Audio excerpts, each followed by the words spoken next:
ಕ್ರಿಸ್ತ ಯೇಸುವಿನಲ್ಲಿ ನಿಮಗೆಲ್ಲರಿಗೆ ನನ್ನ ವಂದನೆಗಳನ್ನು ಸಲ್ಲಿಸುತ್ತೇನೆ. ನೀವೆಲ್ಲರೂ ಚೆನ್ನಾಗಿದ್ದೀರಿ ಎಂಬುದಾಗಿ ನಾನು ಬಯಸುತ್ತೇನೆ. ಅಷ್ಟು ಮಾತ್ರವಲ್ಲದೆ ನಿಮಗಾಗಿ ಪ್ರಾರ್ಥಿಸುತ್ತೇನೆ. ಈ ಒಂದು ಭಾನುವಾರದ ಆರಾಧನೆಯಲ್ಲಿ ದೇವರು ನಿಮಗೆ ತಿಳಿಯಪಡಿಸು ಎಂಬುದಾಗಿ ಕೆಲವು ವಿಷಯಗಳನ್ನು ಆತನು ತನ್ನ ಪರಿಶುದ್ಧಾತ್ಮನ ಮುಖಾಂತರ ನನ್ನ ನೆನಪಿಗೆ ತಗೊಂಡು ಬಂದಿದ್ದಾನೆ. ಆ ವಿಷಯಗಳನ್ನು ನಾನು ನಿಮ್ಮ ಮುಂದೆ ಹಂಚಿಕೊಳ್ಳಲಿಕ್ಕೆ ಇಷ್ಟಪಡುತ್ತೇನೆ. ಬನ್ನಿರಿ, ನಾವು ವಾಕ್ಯದ ಕಡೆಗೆ ಹೋಗೋಣ. ಇವತ್ತಿನ ಒಂದು ವಿಷಯದಲ್ಲಿ ದೇವರು ನಿಮ್ಮ ಜೊತೆ ಮಾತಾಡುವಂಥದ್ದು ಆಗಿರುತ್ತದೆ. ನೀವು ಈ ಚಾನಲ್ ಅನ್ನು ಅನೇಕರಿಗೆ ತಿಳಿಯಪಡಿಸಿರಿ. ಆಧ್ಯಾತ್ಮಿಕವಾಗಿ ಬೆಳಿಬೇಕು, ಆಧ್ಯಾತ್ಮಿಕವಾಗಿ ಇರಬೇಕು, ಹೆಚ್ಚಿನ ವಿಷಯಗಳ ಕುರಿತು ನಾನು ತಿಳ್ಕೊಳ್ಳಬೇಕು ಎಂಬುದಾಗಿ ನೀವು ಬಯಸುವುದಾದರೆ ನಮ್ಮ ಚಾನಲ್ನು ಸಬ್ಸ್ಕ್ರೈಬ್ ಮಾಡಿ ಅನೇಕರಿಗೆ ತಿಳಿಯಪಡಿಸ್ರೆ. ಬನ್ನಿರಿ, ನಾವು ವಾಕ್ಯದ ಕಡೆಗೆ ಹೋಗೋಣ, ವಾಕ್ಯವನ್ನು ಧ್ಯಾನಿಸೋಣ.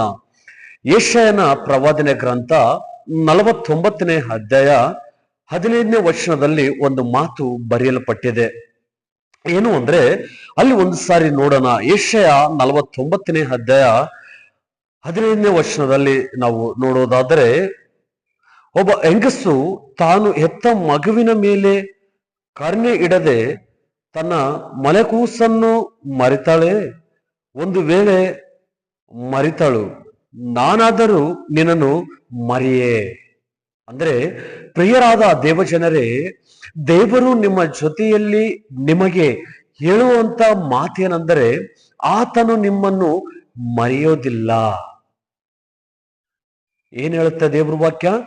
ಒಂದು ವೇಳೆ ಎತ್ತ ತಾಯಿ ತನ್ನ ಮಾಲೆ ಹಾಕೊಳ್ಳುವತಕ್ಕಂಥ ಕೂಸನ್ನು ಮರೆತರೆ ಮರಿಬೋದು, ಆದರೆ ನಾನು ನಿನ್ನನ್ನು ಮರೆಯೋದಿಲ್ಲ ಎಂಬುದಾಗಿ ದೇವರ ವಾಕ್ಯ ಹೇಳುತ್ತದೆ ಅಲ್ವಾ?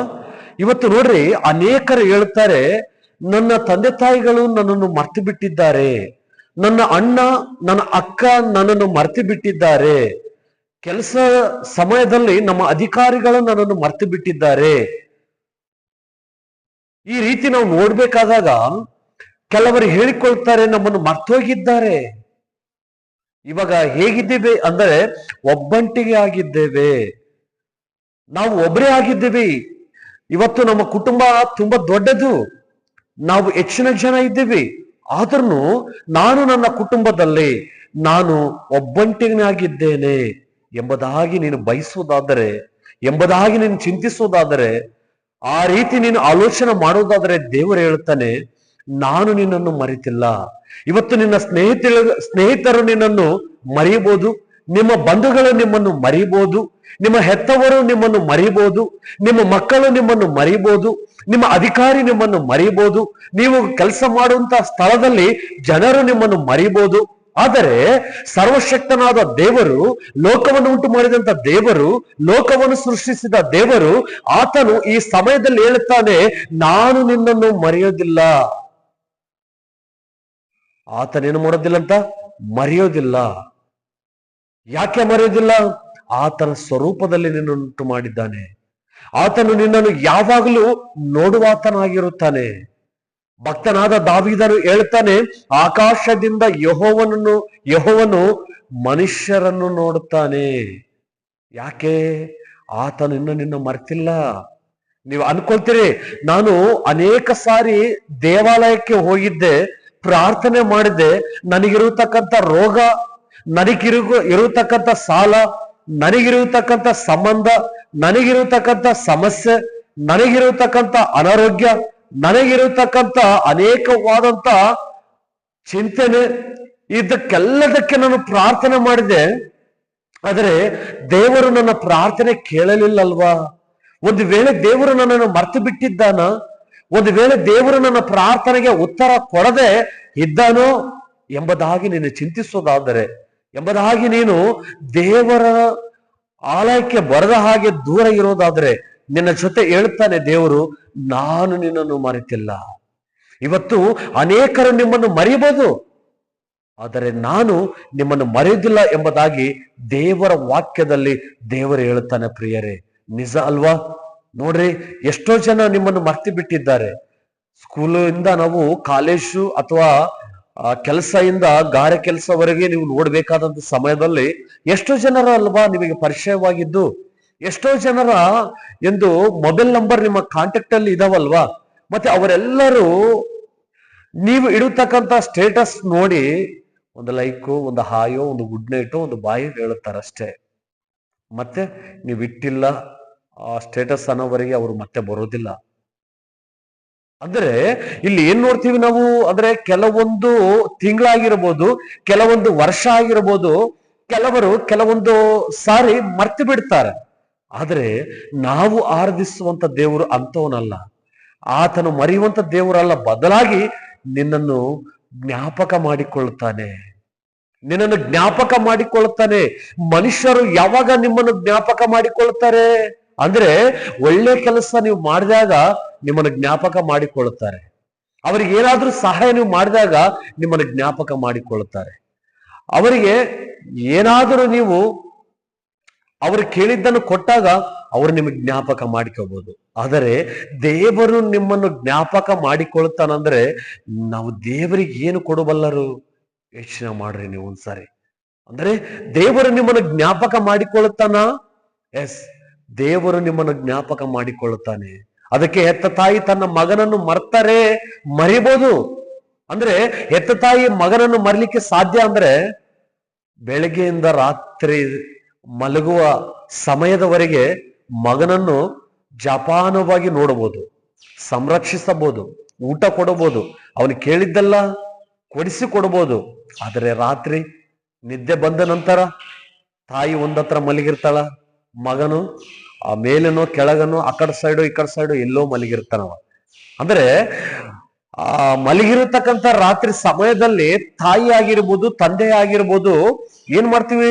ನಿದ್ದೆ ಹೋಗಿರುತ್ತೇವೆ. ಆದ ಕಾರಣ ಮಕ್ಕಳು ನಾವೇನಾಗುತ್ತೆ ಮರಿತೀವಿ. ಎಚ್ಚರ ಆದ್ರೆ ಓ ಮಗನು ಮೇಲೆ ಹೋಗಿದ್ದಾನ, ಸ್ವಲ್ಪ ಕೆಳಗೆ ಸರಿಸೋಣ, ಪಕ್ಕದಲ್ಲಿ ಹೋಗಿದ್ದಾನ, ನಮ್ಮ ಹತ್ರ ನಾವು ಏನ್ ಮಾಡೋಣ, ಕರ್ಕೊಳ್ಳೋಣ ಎಂಬ ಯೋಚನೆ ಬರ್ತದೆ. ಎಚ್ಚರ ಇದ್ದರೆ, ಒಂದು ವೇಳೆ ನಿದ್ದೆ ಮಾಡಿದ್ರೆ ನೀವು ಆ ನಿದ್ದೆಯಲ್ಲೇ ಇದ್ದರೆ, ಎಚ್ಚರವಾಗಿಲ್ಲ ಅಂದ್ರೆ ನೋಡ್ರಿ ರಾತ್ರಿ ಎಲ್ಲ ಆತನ ಏನು ಮಾಡ್ತಾನಂತ ಕಾಪಾಡುತ್ತಾನೆ. ಯಾರನ್ನ ಕಾಪಾಡುತ್ತಾನೆ?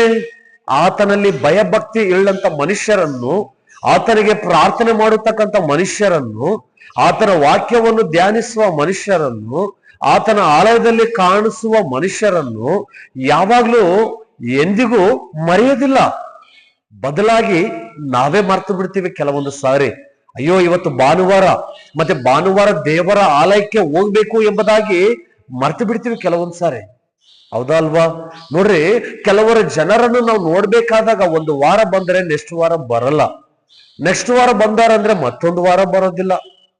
ಯಾಕೆ ಅಂದ್ರೆ ಅವರು ಅವರ ಸಮಸ್ಯೆಗಳು ಹೇಳ್ತಾರೆ ಒಳ್ಳೆದೇ, ಆದ್ರೆ ಆದಷ್ಟು ಮಟ್ಟಿಗೆ ನಾವಿರೋದೆಷ್ಟು ಆಲಯದಲ್ಲಿ ಒಂದು 3 ತಾಸು ಇರುತ್ತೇವೆ. ಮತ್ತೆ 3 ತಾಸು ನಮ್ಮ ಕೆಲಸಗಳನ್ನು, ನಮ್ಮ ಕಾರ್ಯಗಳನ್ನು, ನಾವು ಮಾಡತಕ್ಕಂತ ಎಲ್ಲಾ ವ್ಯಾಪಾರಗಳನ್ನು ಬಿಟ್ಟು ದೇವರ ಆಲಯದಲ್ಲಿ ದೇವರನ್ನು ಆರಾಧಿಸುವುದಕ್ಕೆ, ದೇವರನ್ನು ಕೊಂಡಾಡುವುದಕ್ಕೆ, ದೇವರನ್ನು ಮಹಿಮೆ ಪಡಿಸುವುದಕ್ಕೆ, ದೇವರು ಇವತ್ತು ನನ್ನ ಜೊತೆ ಏನು ಮಾತಾಡುತ್ತಾನೆ, ನನ್ನ ಕುಟುಂಬಕ್ಕೆ ಯಾವ ರೀತಿ ನಾನು ರಕ್ಷಣೆ ಮಾಡಿಕೊಳ್ಳಬೇಕು, ನನ್ನ ಕುಟುಂಬವನ್ನು ಯಾವ ರೀತಿ ಜ್ಞಾನದಿಂದ ಕಟ್ಟಿಕೊಳ್ಳಬೇಕು, ತುಂಬಿಕೊಳ್ಳಬೇಕು, ನಾನು ಏನ್ ಮಾಡಬೇಕು ಎಂಬುದಾಗಿ ನೀನು ನೆನೆಸಿ ದೇವರ ಹತ್ತಿರ ಬಂದಾಗ, ದೇವರ ಆಲಯಕ್ಕೆ ಬಂದಾಗ, ಯಾವಾಗ ಒಂದು ವಾರ ಬಿಟ್ಟು ಮತ್ತೊಂದು ವಾರ, ಮತ್ತೊಂದು ವಾರ ಬಿಟ್ರೆ ಮತ್ತೊಂದು ವಾರ, ಕೆಲವರು ಒಂದು ತಿಂಗಳಾದ್ರೂ ಕಾಣಲ್ಲ. ಆ ರೀತಿಯಾಗಿರಬಾರದು. ಅಂದ್ರೆ ಇಲ್ಲಿ ಏನ್ ನೋಡ್ತೀವಿ? ಮನುಷ್ಯರಾದಂತ ನಾವು, ವಿಶ್ವಾಸಿಗಳಾದಂತ ನಾವು, ಕ್ರೈಸ್ತವರಾದಂತ ನೀವು ಏನ್ ಮಾಡಿದ್ದೀರಿ? ಕೆಲವೊಂದು ಸಮಯದಲ್ಲಿ ಪ್ರಾರ್ಥನೆ ಮರಿತೀರಿ, ಕೆಲವೊಂದು ಸಮಯದಲ್ಲಿ ವಾಕ್ಯವನ್ನು ಮರಿತೀರಿ, ಕೆಲವೊಂದು ಸಮಯದಲ್ಲಿ ಆಲಯವನ್ನು ಮರಿತೀರಿ, ಕೆಲವೊಂದು ಸಮಯದಲ್ಲಿ ದೇವರನ್ನೇ ಮರಿತೀರಿ. ಇಲ್ವಾ? ಈ ವಾಕ್ಯವನ್ನು ಕೇಳುವ ಸಹೋದರಿ ಸಹೋದರನೇ, ಒಂದು ವೇಳೆ ನೀನು ಆ ಸ್ಥಿತಿಯಲ್ಲಿ ಇರೋದಾದರೆ ಅದು ಒಳ್ಳೇದಲ್ಲ. ಅದರಿಂದ ನೀನು ಹೊರಗೆ ಬಾ.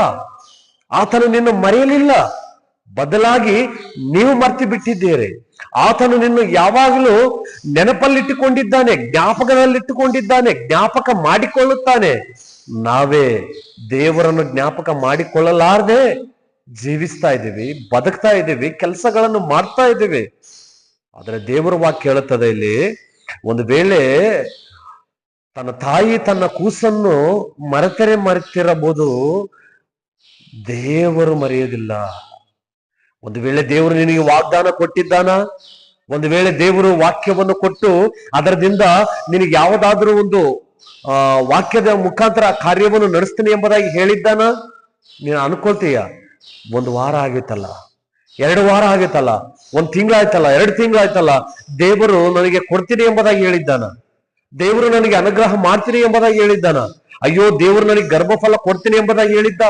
1 ವರ್ಷ ಹೊಂಟೋಯ್ತು, ಅಯ್ಯೋ ದೇವರು ನನಗೆ ಒಂದು ಒಳ್ಳೆ ಕೆಲಸ ಕೊಡ್ತಾನೆ ಎಂಬುದಾಗಿ ಹೇಳಿದ್ದ. 6 ತಿಂಗಳು ಹೊಂಟೋಯ್ತು, ಅಯ್ಯೋ ದೇವರು ನನಗೆ ಒಂದು ಕುಟುಂಬದಲ್ಲಿ ಒಂದು ಹುಡುಗಿಯರನ್ನು ಅಥವಾ ಹುಡುಗನನ್ನು ತೋರಿಸ್ತೀನಿ ಎಂಬುದಾಗಿ ಹೇಳಿದ್ದ. ಅನೇಕ ಸಂಬಂಧಗಳು ಬರ್ತಾ ಇದ್ದಾವ, ಹೋಗ್ತಾ ಇದ್ದಾವ, ಬರ್ತಾ ಇದ್ದಾವ, ಹೋಗ್ತಾ ಇದ್ದಾವ. ಆ ಒಂದು ಮದುವೆ ಫಿಕ್ಸ್ ಆಗ್ತಾ ಇಲ್ಲ ಎಂಬುದಾಗಿ ಏನ್ ಮಾಡ್ತೀವಿ ನಾವು? ಚಿಂತಿಸುತ್ತೇವೆ, ಎಂಬುದಾಗಿ ನೆನೆಸುತ್ತೇವೆ. ಆದ್ರೆ ದೇವರು ಹೇಳ್ತಾನ, ಎಲ್ಲ ನೆನಪಿದೆ, ನಿನಗೆ ಕೊಡಬೇಕಾದದ್ದು, ನಿನ್ನನ್ನು ಯಾವ ರೀತಿ ಆಶೀರ್ವಾದ ಮಾಡಬೇಕು, ನಿನ್ನನ್ನು ಯಾವ ರೀತಿ ಉದ್ಧಾರ ಮಾಡಬೇಕು, ನಿಮ್ಮನ್ನು ಯಾವ ರೀತಿ ಆತನು ತನ್ನ ಮಹಿಮೆಗಾಗಿ ಉಪಯೋಗ ಮಾಡಿಕೊಳ್ಳಬೇಕು, ಯಾವ ರೀತಿ ಅದ್ಭುತ ಮಾಡಬೇಕು, ಆತನಿಗೆ ಗೊತ್ತು, ಆತನಿಗೆ ಗೊತ್ತು, ಆತನಿಗೆ ಗೊತ್ತು. ಅದಕ್ಕೆ ಹೇಳ್ತಾನೆ ಆತನು, ನಾನ್ ನಿನ್ನನ್ನು ಮರ್ತಿಲ್ಲ.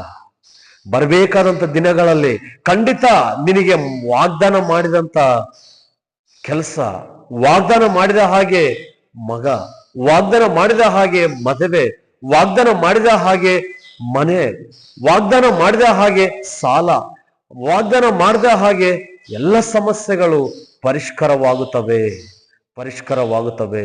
ಅದಕ್ಕೆ ದೇವರು ಹೇಳ್ತಾನೆ, ನಾನು ನಿನ್ನನ್ನು ಮರೆತಿಲ್ಲ. ಯಾಕೆ ನೀನು ಆತನನ್ನು ಮರ್ತು ಬಿಟ್ಟಿ ಇವತ್ತು? ಯಾಕೆ ದೇವರ ಸನ್ನಿಧಿಯನ್ನು ನೀನು ಮರ್ತು ಬಿಟ್ಟಿದೀಯಾ? ಯಾಕೆ ದೇವರ ಹತ್ರ ಬರೋದನ್ನು ನೀನು ಮರ್ತು ಬಿಟ್ಟಿದೀಯಾ?